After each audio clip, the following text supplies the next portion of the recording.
السلام علیکم۔ اصل میں فرشتوں اور انسانوں کے ذہنی صلاحیتوں کا فرق تو ہم نہیں جانتے، یہ تو اللہ ہی جانتا ہے کہ کس کو اللہ تعالیٰ نے کیا صلاحیت دی ہے۔ البتہ جو بات ہم جانتے ہیں وہ یہ ہے کہ فرشتے اللہ کے اتنے قریب ہیں، ان کے لیے اللہ کا موجود ہونا اتنا یقینی ہے کہ وہ کبھی اس کی نافرمانی نہیں کرتے، جبکہ اس کے برعکس انسان چونکہ دنیا میں غیب میں رہتا ہے، یعنی اس کو اللہ تعالیٰ نظر نہیں آتا، اس وجہ سے وہ اس غیب میں آ کر دھوکے میں پڑ جاتا ہے، اور وہ یہ سمجھتا ہے کہ جس دنیا میں وہ رہ رہا ہے وہی دنیا ہے، اس کے علاوہ کوئی دنیا نہیں۔ تو یہ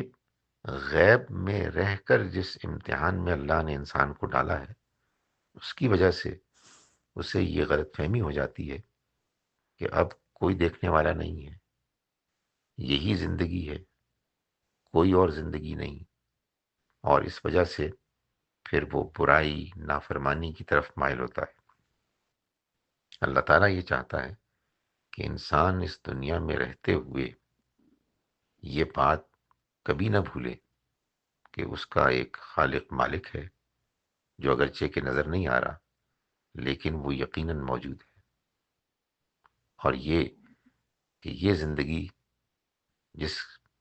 زندگی میں انسان کو امتحان کے لیے بھیجا گیا ہے، یہ عارضی زندگی ہے، یہ ختم ہونے والی ہے، اور اس کے بعد ایک اور زندگی کی ابتدا ہوگی جو ہمیشہ کے لیے ہے۔ اس لیے انسان کو اس دنیا میں اپنی ضرورتوں کو پورا کرتے ہوئے اصل میں جینا چاہیے اس زندگی کے لیے کہ جو ہمیشہ کی زندگی ہے۔ جو یہ فیصلہ نہیں کرتے وہ دنیا کی زندگی کو آخرت پر ترجیح دے کر